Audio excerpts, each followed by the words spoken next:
Olá, você que me assiste. Bom dia, Deus abençoe todo o teu dia no nome de Jesus.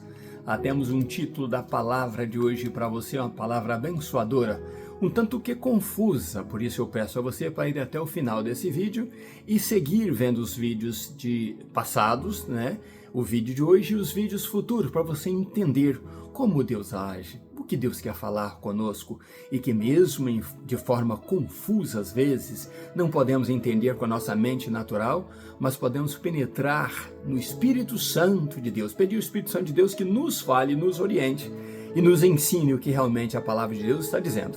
E o título da nossa mensagem de hoje é O Inimigo Dentro da Própria Casa. O inimigo dentro da própria casa. Vamos orar?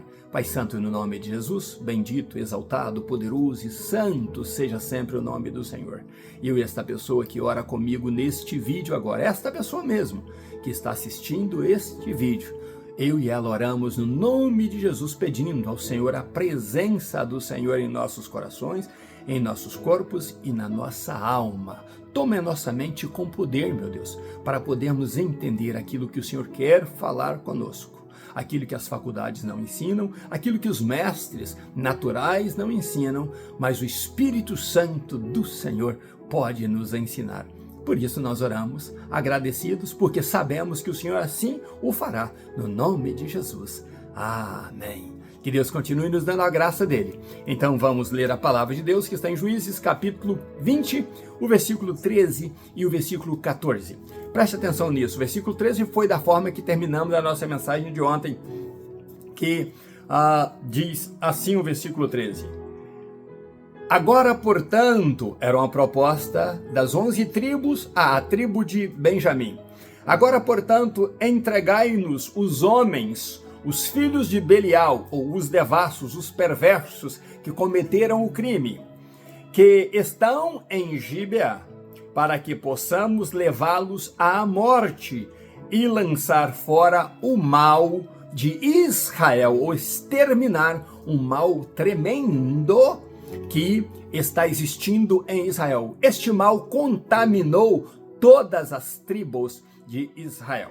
Entretanto, os filhos de Benjamim não quiseram atentar à voz dos seus irmãos, os filhos de Israel. Aqui está baseado o título da nossa mensagem, O Inimigo Dentro da Própria Casa.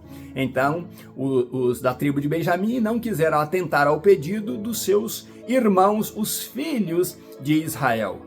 Versículo 14. Mas os filhos de Benjamim se reuniram a partir das suas cidades em Gibeá, para sair em batalha contra os filhos de Israel. Ou seja, eles não atentaram para o pedido dos irmãos para entregarem os bandidos, os criminosos, os devassos, os perversos, que cometeram 2 crimes tremendos.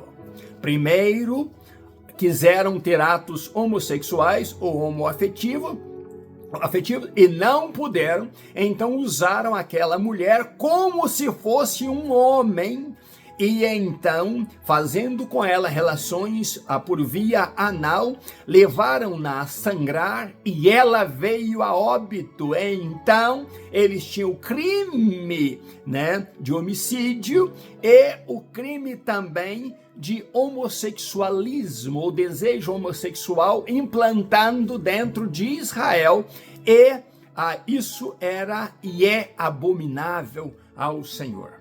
O inimigo dentro da própria casa. Entendemos então que já que não há acordo com a Benjamim, as tribos de Israel, então não tem outro meio a fazer.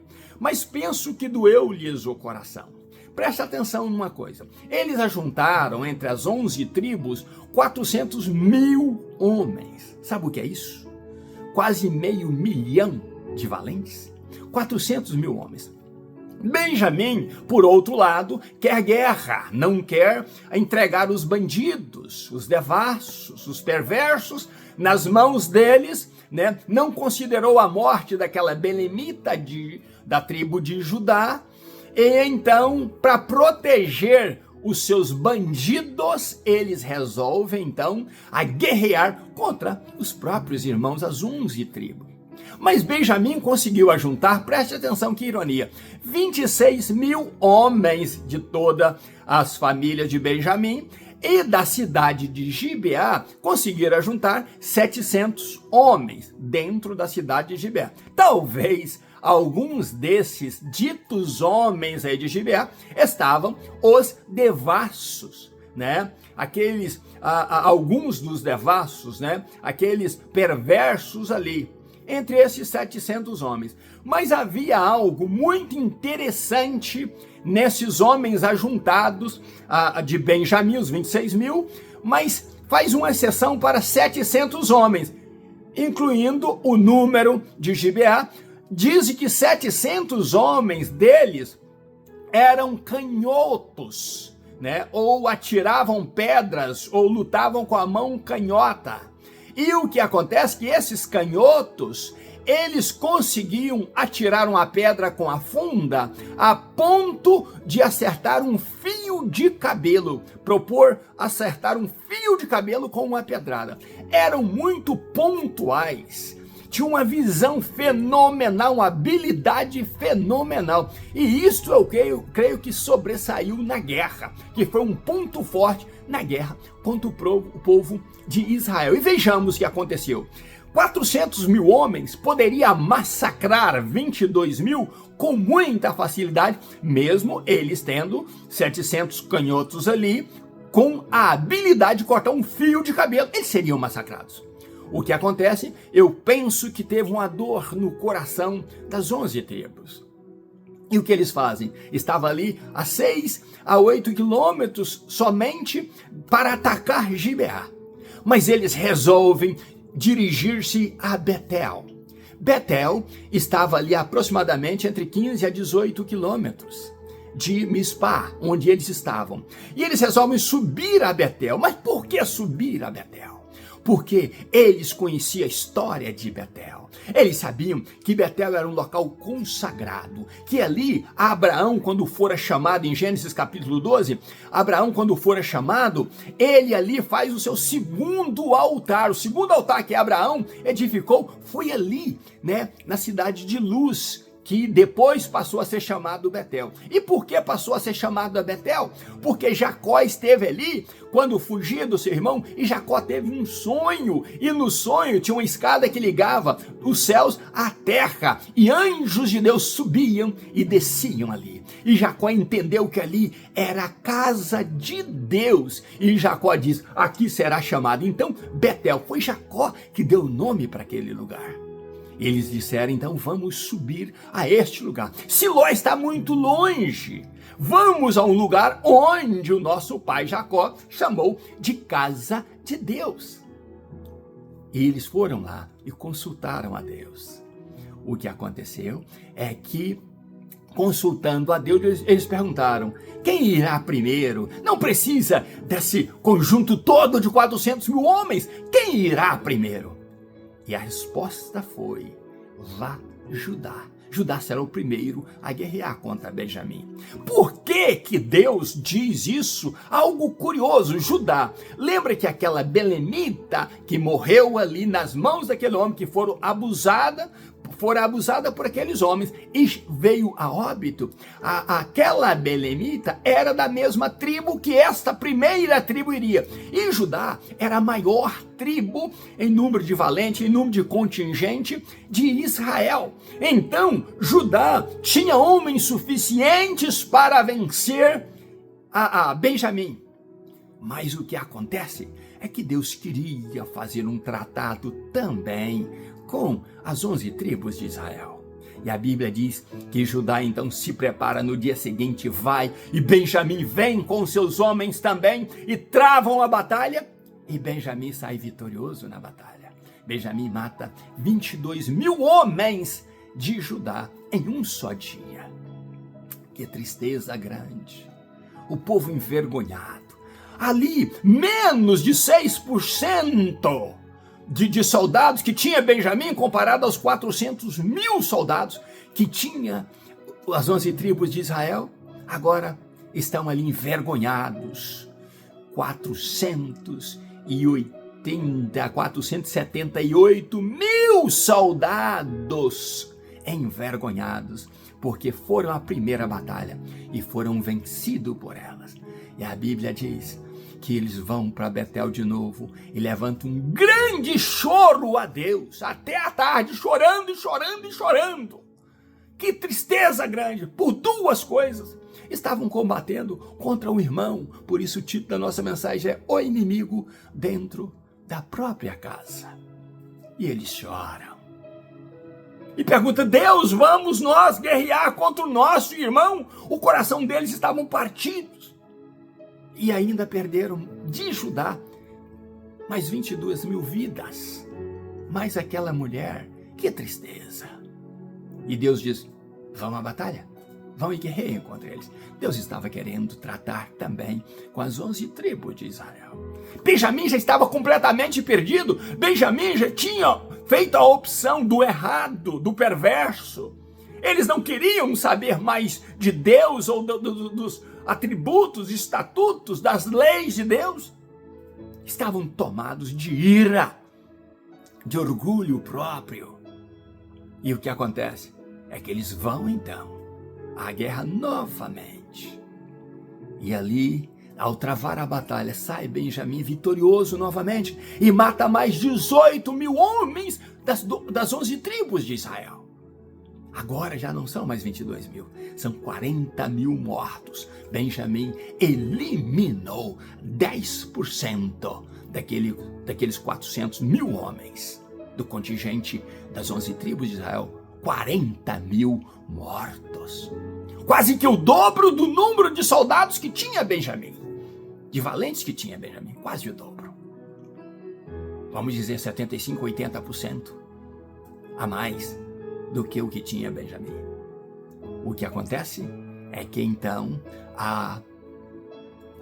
eles voltam envergonhados e sobem a Betel pela terceira vez. E eles choram, e eles lamentam, e então eles decidem fazer diferente. Mas por que Deus permitiu que duas vezes que eles fossem envergonhados, derrotados por uma tribo menor, pela tribo caçula, pela tribo que estava ali dentro, os 12 filhos de Jacó era o caçula, pela tribo bem insignificante diante deles? Por que Deus permitiu isso? Deus permitiu porque eles tinham na mente que eles poderiam destruir Benjamim sem Deus. Mas eles queriam o apoio de Deus. E por isso eles disseram: não, só Judá, no coração deles, possivelmente esteja isso, só Judá é o suficiente para derrotar Benjamim. Judá pode. E Deus disse: então, mande Judá. Judá vá primeiro. E foi derrotado. Depois disso, possivelmente eles pensaram: não, mas nós ainda temos 378 mil soldados. Se tirarmos 350, ainda somos superiores a eles. E Deus então diz: então vão guerrear. E Deus traz a segunda lição para eles, mostrando a eles: vocês sem mim, vocês não são nada. Vocês sem mim podem juntar as forças de vocês, que vocês não conseguirão o objetivo. Vocês, por maiores que sejam os seus soldados e menos que sejam de Benjamim, não que o meu coração esteja em Benjamim. Benjamim errou, Benjamim falhou, ele escolheu o errado como o certo. Ele não quis saber dos meus estatutos e juízos, eles não quiseram saber do que eu penso, do que eu falo. Mas mesmo assim, se vocês confiarem nas suas próprias forças, vocês serão derrotados, mesmo que o inimigo seja pequeno e perverso e tenha escolhido o lado errado, vocês serão destruídos. Mesmo que vocês se sintam gigantes, vocês serão destruídos por anões Vocês têm dependência da minha presença, da minha pessoa. Vocês têm dependência da minha unção. Vocês têm dependência do que eu sou para vocês. Foi eu que os tirei da terra do Egito. Foi eu que os resgatei. Não adianta vocês virem à casa de Deus chamada pelo patriarca Jacó, mas pensando que vocês são alguma coisa. E pensando que o culto que vocês oferecem, o choro que vocês oferecem a mim, significa alguma coisa. Eu quero é o vosso coração. Eu quero a vossa mente. Eu quero tratar com vocês como Deus. Eu quero continuar sendo Deus na tua vida. Meu irmão e minha irmã, que lição! Eu passei dias estudando sobre isso para entender por que Deus, o Senhor, manda a batalha para que o inimigo menor vença o maior e o maior volte envergonhado. Por quê, Senhor? O Espírito de Deus trouxe ao meu coração e mente. Eu quero tratar com este povo. Benjamim já está esquecido, está lá, fora dos meus planos. Mas este povo que chama pelo meu nome precisa se humilhar. Eu quero tratar com eles como tratei com Abraão, com o patriarca Jacó. Eu quero tratar com eles. Eu quero ensinar este povo a me conhecer como Deus e não tirar nada dos meus atributos e dos meus juízes. E diante deles, eu quero que esse povo entenda que sem a minha presença, eles serão derrotados. E o povo então entende isso. O povo estava consultando ali, talvez um sacerdote ali falasse com o povo através de Deus, certamente Deus estava falando com eles, mas faltava algo. E o povo entende esse algo que falta. E então, repetindo o versículo de 2 Crônicas 7,14. Se este povo que se chama pelo meu nome se humilhar, deixar a sua arrogância, deixar a sua grandeza, a sua visão pessoal, se humilhar, orar, buscar a minha face e se converter dos seus maus caminhos, então eu ouvirei dos céus, perdoarei os seus pecados e trarei toda a vitória possível, sarando a sua terra. E eles entendem isso. E a partir de amanhã vamos falar sobre qual foi a mudança do povo para que a vitória chegasse às mãos deles através de Deus. Você, meu irmão e minha irmã que me assiste, com toda a humildade da minha vida, eu te peço, deixe o Senhor ser Deus na sua vida. Às vezes você está estribando, você está caminhando, você está se enaltecendo demasiado. E isso pode te levar a pensar que é na tua própria força que você irá, que você não depende de Deus, que Deus é um parceiro teu, mas não é teu dono, não é teu amo, não é teu Senhor. E então, a tua vitória será incerta. A derrota talvez será mais certa. Quando tiramos Deus do controle das nossas vidas, da direção das nossas vidas, entrega o teu caminho ao Senhor. Eu tenho que entregar o meu caminho ao Senhor e confiar nele. E a vitória será certa quando eu fizer as coisas da forma certa, quando eu agir corretamente, quando eu for cristão de verdade. É tão gostoso falar sobre a dependência que o homem tem de Deus. É tão maravilhoso poder falar disso. Ontem eu estava conversando com um americano e falamos sobre tudo, inclusive sobre política. E a última porção foi sobre o reino de Deus. E quando falamos de política, eu disse a ele, olha, a minha vida não se baseia na política. Eu poderia ser talvez um bom político, porque eu levaria comigo a honestidade para o campo da política.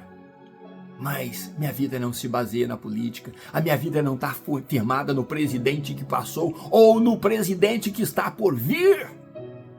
Eu estou olhando para o céu. E uma hora dessas, o meu Salvador virá. E enquanto ele não vem, eu procuro ser útil para a raça humana, acreditando que a prostituta pode ser ajudada e se tornar uma verdadeira cristã, que o usuário de droga pode mudar os seus caminhos e se tornar um dependente, não das drogas, mas um dependente de Deus. Que o criminoso pode deixar de ser criminoso, que há solução e há esperança para os desesperançosos, para aqueles que estão confusos e perdidos. Há solução. Tão somente a minha vida está baseada em fazer e cumprir a vontade de Deus. E a vontade de Deus é para que eu diga a você: não confie nas suas forças. Confie em Deus. Você pode parecer mais forte do que o teu inimigo, mas a sua força será pequena. Não afrouxa suas cordas. Não afrouxa sua postura diante de Deus. Confie nele. Seja dele, dependente dele, perguntando para ele, obedecendo a ele, andando no nome dele, representando o nome dele. E se você vai representar o nome de Deus, lembre-se, Deus é santo e você precisa santificar a tua vida cada dia mais. E se você santificar a tua vida e crer nele, como diz as Escrituras, rios de águas vivas fluirão do teu ser e você virá a glória de Deus. Ah, meu irmão e minha irmã, Deus está falando com você nesses estudos de Juízes. Deus está provando a você que o verdadeiro cristão dependente de Deus, ele é vitorioso e ele anda em santidade de vida. Deus abençoe você e a sua família com esta palavra. O inimigo dentro da própria casa. Mas não importa se ele está fora ou dentro. Se você estiver com Deus, você o vencerá. No nome de Jesus. Essa cidade de Mispá foi uma grande cidade e ela tem muitas referências bíblicas com vitórias, com encontros, com a palavra de Deus, com decisões sérias ali, porque Deus é Deus que opera em tudo, em todos e não depende do lugar. Que Deus abençoe você e família, ainda nos meus pijamas buscando a Deus. Um grande abraço, meu pastor Riva Martins. Até amanhã, se Deus quiser. Fiquemos juntos no nome de Jesus. Um abraço meu.